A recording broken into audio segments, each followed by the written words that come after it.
Welcome back to another episode of Marketing Girly by Sky Society. Today I'm back with another solo episode. You girls gave me good feedback on the one I did in September around the September surge. So today I'm going to be focusing in on one specific topic, which is interviewing, and we're going to dive really deep in on that today.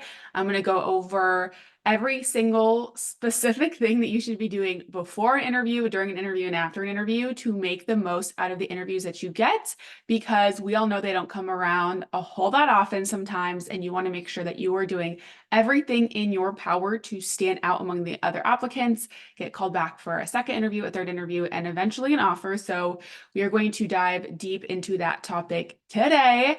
But before jumping in, I'll give you girls a little update on me and all things Sky Society since we last chatted. So, since we last chatted, we launched Marketing Experience Lab. I feel like that's the biggest thing that has happened, and that has just been that has exceeded all of my expectations that I had for it. It has been so cool seeing you girls posting your completed lab projects on LinkedIn. I am fangirling every single time I see them shared and just seeing how much you girls love using the templates, seeing what you create from them. It has been such a fun experience. So if you have not checked out Marketing Experience Lab, make sure you check it out. We're doing our Black Friday sale right now as well.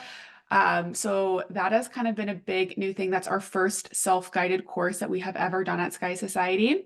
Other than that, we just had our accelerator students graduate. So that's our intensive digital marketing boot camp. So they just graduated last week, which is so crazy. They were our last class of 2024. We only do 4 classes every single year. So we have admissions open right now. They only open up 4 times a year. And so that class just ended, and it was very emotional with them graduating. It's always hard when I get to see them all the time, work so closely with them, and then class ends. And we do have a lot of support for them after, but it's still not the same as like our, bi-weekly class meetings or semi-weekly, twice a week. I don't know if that's bi-weekly or not. But yeah, so their portfolios turned out amazing. I'll be posting those on LinkedIn just to share them as inspo, because that is one of my favorite projects that we do in the accelerator, is building those girls' portfolios. So that has been taking up most of my time with Sky Society. I'm also wrapping up our recording season. So I typically record episodes in batch. That way I can give myself a month or two break of recording. So I'm just not recording nonstop and getting burnt out. I've made the mistake of pushing myself too much in the past and getting burnt out. So taking a little break over December and January, and my goal is to really focus in on adding value for the Sky Society Network. So that's our membership that we have add on to Marketing Experience Lab, where you get limited edition job boards. We have a beauty job board, a fashion job board, extended version of a job board, bonus templates, events, all bunch of fun stuff in there. So I'm trying to really build that out and add more value there. So I will be focusing on that over the next 2 months. Sky Society takes up most of my time. Outside of that, I live in Austin, which I've don't shut up about, but the one downside of living in a transplant city is that during the holidays, everyone's always flying back home. So I feel like we're around Thanksgiving now, and pretty much most of my close friends are all back home. I decided not to go home because I'll be spending a lot of time back home with my family for Christmas. And I have a little brother. I have a lot of brothers. So my youngest brother is 7. And last time I visited my family, I had to take a couple meetings while I was there. And I didn't get to go to his, I think he had a music recital or something like that. And he would not, it was honestly the saddest thing, but he kept asking me why I had to work when I was visiting home, and why I couldn't go to his recital, and why I couldn't pick him up from school. And I didn't even have that many meetings, but I don't want to be the sister that is not able to do anything because she's always in meetings. So I'm not coming back for Thanksgiving. I'm going to work. I'm going to get all my stuff done. And then during December, just really take time to be with my family. I don't get to see them all the time. So my little brother is doing now that recital that he did last time I visited, he's going to be doing his performance. So hopefully I'll get to catch that and just spend some time with my family. I think the last time I caught you guys up on a solo episode, I also let you girls know that I've been in my Pilates obsession, which I absolutely still am. So pretty much I'm working on Sky Society, or I'm there, or cooking has been my recent latest hobby.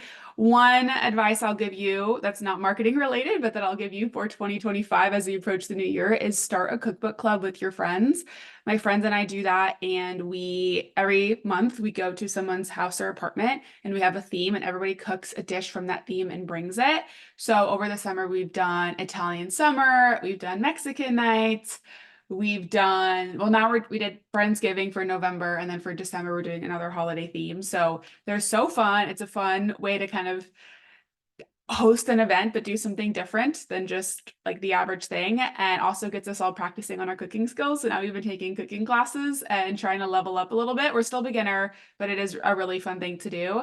I've also seen people do the cookbook clubs where they just follow a cookbook. Like they'll pick one cookbook and they will just dive in and everyone makes one dish from the cookbook. So that's another fun way to do it, but highly recommend. I've been doing it for over a year with my friends and absolutely love it. So that's my little life update for you there. I don't think there's much else other than yeah, we'll leave it there before I overshare. Let's get into interviewing and talk about everything you can do before, after, and during an interview to stand out. Sky Society, we are currently have an open role right now that we're hiring for, and I just feel like so many of the applicants missed so many opportunities to stand out from other applicants.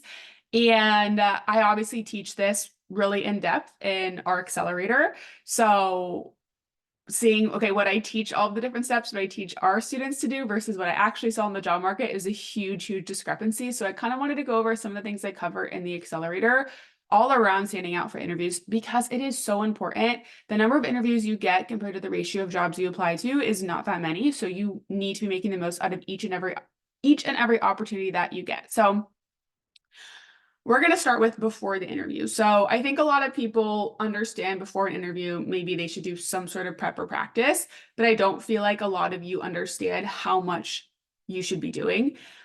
Time and time again on this podcast, I have interviewed women who have expressed to me that a huge way they were able to land a dream job of theirs was by truly doing a ton of research and prep for interviews. I think a lot of us kind of don't maybe take it as seriously as we should or aren't spending as much time as we maybe should be. It is so important that you are spending several hours preparing for an interview, and not by just practicing interview questions, but by doing your research on the company is honestly going to be where you should be spending the most amount of time on your prep. So typically I say for a first interview, a first round, you should be spending around 2 hours minimum prepping for that interview, specifically on research. So I'm going to keep doing practice questions for interviews, I think, is its own thing that you should always be working on. We have a lot of blog content around that you can check out with common marketing coordinator questions and answers. I'm not going to go super in depth on that just because the episode will be very long if I do that, but we have a lot of content on Sky Society for free that you girls can find. So one thing is practicing questions. There's also Google has a really awesome interviewer tool. You could also use ChatGPT as well to practice. So practicing it out loud. So second thing that is super important, aside from just practicing interview questions, is doing research on the company.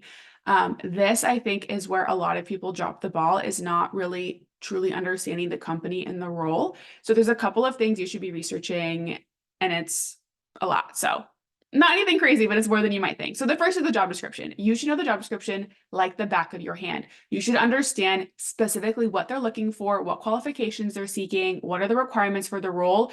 And you really need to understand that, because when they ask you a question, you want to be tailoring your experience and yourself to exactly what they're looking for. So, I mean, I always love my dating examples, how it relates to applying to jobs, but if you're on a date with somebody, I mean, we all maybe kind of do this to an extent, and oh gosh. If you know that they're looking for somebody with influencer marketing experience and you have influencer marketing experience, when they ask you a general question like, tell me about a time when you tracked KPIs when working on a marketing campaign, you know to specifically talk about an example in your influencer marketing experience to better tailor yourself to the role. So understanding the job description will allow you to better position yourself as the best fit for the company. It's super important to understand that. It also will help you ask smarter questions at the end of the interview if you understand what they're looking for. So come prepared. They may also ask you, why should we hire you? They ask you, why should we hire you, or why you're better you're the best fit for this role, you really want to go back to what they're looking for and how you meet those qualifications and exceed them. So spend a lot of time understanding, quizzing yourself on the job description on what they're looking for. The second place you should be doing a lot of your research is on the company website and really understanding what the company does. I feel like a lot of you may or may not, I've been guilty of this too, have interviewed for a company where you don't fully understand what they do. Like maybe you kind of understand what they do, but you don't fully understand what they do. I think we're all guilty of that. Your goal is to understand what the company does. You should understand what all of the products they sell are. What is their niche? What are their offerings? What are their products? You truly need to have an understanding of that. So understanding their products is one thing. The second is going to their about page and understanding their mission and their vision. Also super important. What are their values? How do their values align with your values? And then the third place to go is their careers section. So not all companies will have this, but larger companies will, as they'll have a career section on their website where they may even explicitly state what they're looking for in applicants and what their company culture is like. Again, all of this information will allow you to better position yourself for the role. So you can better answer these questions, and you can also ask smarter questions to the interviewer. So important, though, to truly understand what the company does. I made this mistake before. A lot of people make this mistake. You really should understand their products, their services they're offering. Now, the next place you should be doing research is on their marketing channels. This one may not be as important for a first interview, but it is definitely super important for their second and third interviews. If you are interviewing for a marketing role, you better understand what marketing channels that company is using, not using, what they're doing well, what they're not doing well, what campaigns they have active. You need to be doing your research and diving deep in on their marketing. You should know what social channels they're active on, what type of content they're sharing. You should have done some type of analysis of your own of like what you think is performing well for them, what their competitors are doing. If they have an email newsletter, you should sign up for it. If they have a blog, you should read their content. If they have a YouTube, you should watch their videos. You need to be understanding their marketing because they may also ask you in an interview, what ideas do you have for our social? Or what channels are we not on that we should be active on? Or if you were in charge of our marketing, what would you do differently? It is so important for you to understand. Also, I love it when people give me ideas for Sky Society of like, oh, I noticed you guys do this, but I think this would be really cool because it shows creativity. So I know I feel like I'm getting passionate talking about this and going on a rant, but again, these are things that most people aren't doing. So come into the interview knowing the job description, knowing the product and their offerings, knowing the marketing channels, knowing everything about their careers, their mission, their vision, their about, their founding, their origin story, and you are going to stand out so much more than other applicants just by doing research. The other piece of research that's a little bonus is to do research on who's interviewing you. Go on LinkedIn, look at their career journey, look at their posts, do some stalking, see if you have any similarities, any overlap, stalk them as well, because that will also allow you to ask better questions to them and better relate to them in the interview. So I'm going to add that in there as a bonus. Now, based on all the categories I went over, that's going to take some time, and that time is absolutely well spent. So before the interview, do your research on the company, on all of those things I listed. I promise you, it is going to help you sound so much more intelligent in your interviews. Now, I want to go back really quickly to preparing for interview questions. So I think it's very important to prepare for interview questions. Prepare by speaking out loud. A lot of us think they're in our head. Maybe we write notes on a Google Doc, but you need to actually practice saying these things out loud. You can open up Zoom and record yourself, iMovie and record yourself. You can ask a friend or a family member to ask you, but it is very important to get verbal practice with the interview questions because it's a lot different than thinking through those questions in your head. I don't recommend you memorize answers to any questions because it's not going to sound authentic. However, I think kind of having some bullet points of key things you want to cover is important. If you're doing a virtual interview too, don't read those answers. It's so obvious when someone is reading. Do not do that. Again, you can have like little sticky notes and bullets to help you out, but do not read things verbatim. And if there's one question that you should almost memorize, that you should be practicing every single day, it is tell me about yourself. You should have a killer elevator pitch. You should feel so confident in how to answer that question because you are going to get asked that question a lot. In our accelerator, I have my students practice so often. We go through a structure, we go through different variations. It is so important to understand how to answer that question and to be really confident answering it because it is your first impression in every interview. That is the first question every interviewer is going to ask you, and you want to nail it and you want to set the tone for the interview to be very strong. Okay, we did the before. Now, last thing as a maybe before is sending a confirmation for the interview. So, specifically if it's an in-person interview and you scheduled it well in advance, it can be nice to do a 24-hour confirmation. So, hey, so and so, I hope you're doing well. I just wanted to confirm our interview tomorrow at 4 p.m. PST at so and so location. Looking forward to it. See you tomorrow. I think that's super professional. Nobody does that. It's also great just to confirm that you have the correct time zone, address, all of that stuff. That's another way to go above and beyond before an interview.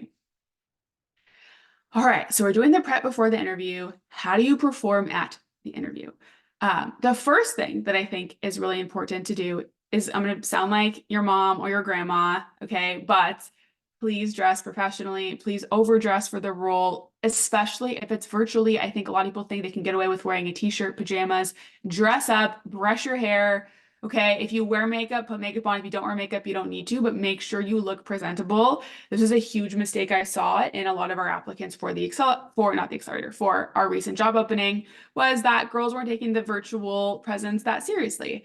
It is so important, okay? So make sure you dress up, make sure that you look professional, make sure that you have, if it's a virtual interview, that you have thought through what your background's going to look like, your lighting's going to look like, your audio, your camera, all of those things. And if it's in person, it's still the same. You need to be overdressing for the role. I know it's super old, super basic advice, but I want to say it again here because you want to show that you take yourself seriously and you take this position seriously. And dressing professionally does that. So even if it's a startup casual environment, you are showing up to the interview overdressed. Okay. Aside from how you dress, something that I also recommend that I don't think a lot of people do is spend time preparing to address gaps in your background. I think in a lot of our prep, we do really focus on what we do really well, how to answer questions, but we don't often think about how to talk about stuff that we don't feel confident in. And that can cause you to kind of trip up in an interview if that is brought up. So if you know that your weakness is lack of marketing experience, have a really strong way to address that. If you know that maybe your past two roles were under a year and that kind of raises red flags for companies that you were at positions for less than a year, prepare on how to address that, how to answer that. So make sure you're doing that as well. I think that's super important. And now when you're at the interview as well, so there's two types I'm thinking of, like virtual and in person. If it's virtual, as I mentioned, you do want to make sure that you have a really thoughtful camera setup and that you are taking the interview on a laptop, not on your phone, especially if it's Zoom.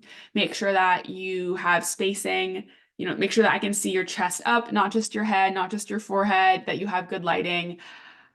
I go a lot more in depth in that in the accelerator, but for now, I'm just going to say that please make sure you are presentable virtually. Now, when it comes to the interview, one thing I also think if you can do this, if you feel comfortable, is try to make the interview as conversational as possible. So I think that a lot of times it can be a little bit easy to just sit there and answer the question, but not actually ask any questions back. So a couple tips on how to make your interview more conversational. The first is that when they ask you, how are you doing? Don't just say good, how are you? Overshare a little bit. So if you went to your sister's wedding over the weekend, share that. So, oh yeah, it was great. I went to my sister's wedding. She got married in Napa. It was so beautiful. How was your weekend? If you share more, that gives the person more to go off of. Maybe they recently went to a wedding. Maybe their sister's engaged. Maybe they are wanting to go to Napa, but they've never been. Or even if you just stayed in and you watched movies, you could say, oh, my weekend was great. Um, you know, all of the Christmas movies just came out on Netflix, so I watched some cheesy Christmas movies and baked cookies. And then that's also relatable. Okay, so maybe the interviewer will kind of riff off of that, but don't just say good, how are you? Try to overshare and then ask them, how is yours? And try to lean into that small talk as much as you can. It is statistically proven that the more an interviewer talks about themselves in the interview, the more they like the candidate. I'll say that one more time. The more an interviewer talks about themselves in an interview, the more they like the candidate they're interviewing. So you want to get them to talk about themselves as much as possible. So when they're asking you questions, maybe they're asking you something around, what is a marketing trend you're really excited about? you could share. Maybe you share, that you listened to it on a podcast episode that told you about this trend. You can ask them if they have any, favorite marketing podcasts. You can kind of try to flip some of the questions back on them. Don't do it all the time. Like, don't turn it into you interviewing them. But where there is opportunity, try to turn the interview conversational where you can, because again, it'll make you seem more personable, you seem more likable, and also allow the interviewer to enjoy the experience a little bit more, because normally in interviews, they can feel a bit one-sided. Now, this will take me to the end of the interview where you want to be asking questions. So at the bare minimum, the very bare minimum, you should be asking at least 3 questions at the end of every interview. I typically recommend 3 to 5. I think more than 5 can be a bit much, specifically for entry-level roles. I always share this story in my accelerator, but I was in an interview one time, I was interviewing somebody, and at the end of the interview, I asked them, do you have any questions for me? And he proceeded to pull out a notebook with multiple pages of questions on it. There must have been like 50 questions that he had written out, and he started going through them, and I had to stop him and be like, I'm so sorry, I don't have enough time. And I had to just end it, but don't do that. Don't ask too many questions. I think 3 to 5 is a good sweet spot. And you want to ask a mix of questions about the role or company, and then questions specifically about the interviewer. So a great way to also build a connection is to not just ask like the standard interview questions that you'll see when you Google questions to ask at the end of an interview. Instead, ask questions specifically about the interviewer. So you can ask them, what's your favorite part about working here? What's your favorite part about the company culture?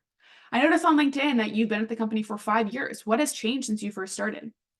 Or I noticed that you've been promoted multiple times at the company. How were you able to do that? Can you tell me about your experience getting promoted? So asking them specifically about their experiences and about them. I also one time had a podcast guest tell me this question that she asks in interviews, which is, if you had to describe your company culture with a song, what song would you pick? And she said that was a fun way to kind of lighten the mood and also ask a memorable question at the end of an interview. So I think you can make a fun one like that as well. So definitely ask the interviewer 1 to 2 questions about them specifically. I know for me, my favorite question is, why did you start Sky Society? What has your experience been like being a founder? I love to talk about that, so you can't go wrong asking me about that. So people feel the same way. You can even ask them, how'd you get into marketing? Anything like that. Now, aside from asking questions specifically about the interviewer, a couple ones that I really love. Now, actually, I'm going to break them up a little bit. If you have ever experienced scam marketing jobs, so if you've ever interviewed for a role and later you realize it's not actually a marketing role, I'm going to give you a couple questions to ask that will help you filter out scam marketing jobs. So the first is, what will a typical workday look like? Or what would a day in the life in this role look like? And try to get them to be as specific as possible. They should be able to give you a good answer. Typically, I find this is very telling. If they are very vague about it, red flag. If they are very specific, that means that they have a plan for you entering the company, and it's likely going to be structured, and that's a green flag. So what will a typical workday look like? Another great question I love is, what metrics or goals will my performance be evaluated against? This is also great to see if it's going to be a sales role, because if they're like, oh yeah, we're going to track you based on the number of sales you're going to get, that's not marketing, that's sales. So I also love that one. So typically those are some good ones to kind of filter out scam marketing jobs. Typically, a lot of the scam marketing jobs I see are around what they call events. But what you don't know is that those events are you going to Walmart and selling a phone plan. So if they ask you or they mention that, oh, you're going to be going to events, ask them for examples of those events. So some questions there to help you filter out for scam marketing jobs. Other questions that I really love. What are the biggest challenges that I might face in this position? Can you tell me about the team I'll be working with? Is there anything I could do now to better prepare for the role? I love questions that aren't typically going to come up when you Google questions I should ask in an interview. I feel like I can tell those pretty quickly, getting asked the same questions over and over. So I would try to pick ones that are a bit more unique. So I would maybe ask like 1 or 2 questions about the interviewer, 1 or 2 questions about the company or the role. The key here is that you are not asking any questions that can be found in the job description or the company website. And then my favorite question to end every interview on is, what is the next step in the hiring process? Because that's going to give you a good idea of their timeline. So you can ask them for their timeline as well, when you should expect to hear back from them. I like doing that because that kind of prevents you from going stir crazy at home, wondering when they're going to reach back out to you. So I think that's a great one that I would always also recommend that you ask. And then one more that's a bit controversial, but I think can be fun is, do you have any hesitations about my qualifications for this role? Sometimes it's good to ask that question because it allows you to be able to directly rebuttal what their hesitations are about you as a candidate. However, if you're not ready to rebuttal that question, don't ask it. So if they ask, if you ask this question and they're like, well, we love you as a candidate, you just don't have as much experience as we would like, you better have an amazing answer to respond to that. So the pro is that you get to directly address it. So maybe you can totally clear something up that just, that wouldn't have otherwise been able to be addressed if you wouldn't have asked this. But the con is that if you don't have a good response, it could do you more harm than good. But that's a good one that if you feel confident answering, I think is a great one to ask. So ask 3 to 5 questions at the end of the interview, some about the candidate, some about the company, or some about the interviewer, some about the company, and then ending with asking for next steps.